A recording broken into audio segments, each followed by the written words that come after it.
And we start with tragedy off the coast of South Korea. And again, Annette laid it out there for us all. We're talking about a ferry boat heading basically to a vacation spot, carrying mostly high school students, and it sinks. Here's more to the story.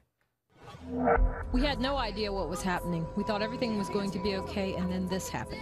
There is still a desperate search going on right now after a ferry ship filled with hundreds of students sank near South Korea. This has really now become the staging point for the desperate parents who are waiting for any news about what has happened. Now we're hearing some commotion behind us, and basically this is because these parents are absolutely devastated. I was keeping still without making any movements. There was an announcement that we should not move. There was an announcement telling us to sit still on the ferry, but the ferry was already sinking.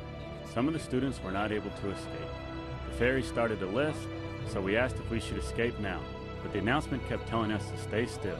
I'm so worried about the other students in our rooms. The majority of the passengers on this ship were high school students. They were on their way to Jeju Island, just south of South Korea, about 100 kilometers south. It's a tourist area. They were on a 4-day field trip. So again, it's disaster in the Yellow Sea after a ferry headed for a South Korean resort sinks. And you can see the pictures, just astonishing there. Here's what we know now as far as numbers. Over 450 on board.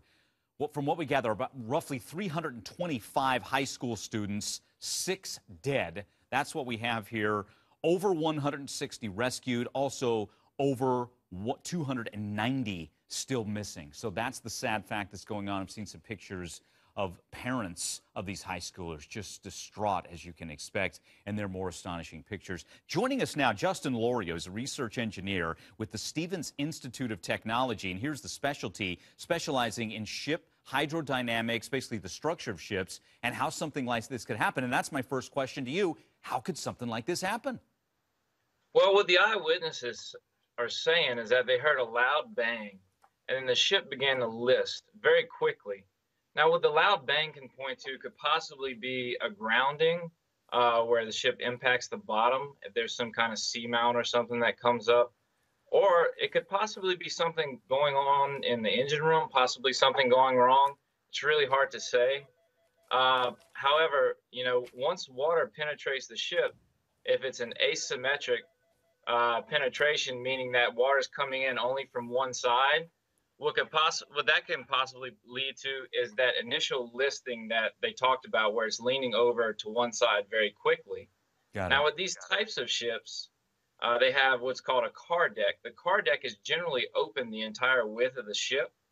So if this section gets flooded, what can happen is the water starts to slosh very quickly, and it causes a really significant leaning to one side.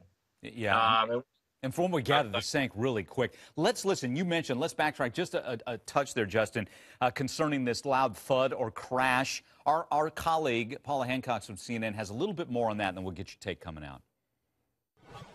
This is what we're hearing in particular from one eyewitness who was a student on board. He was talking to YTN here in South Korea on the telephone and saying he basically heard a loud bumping or crashing sound. He said then people started to fall over because of that. He said that's when some people were injured.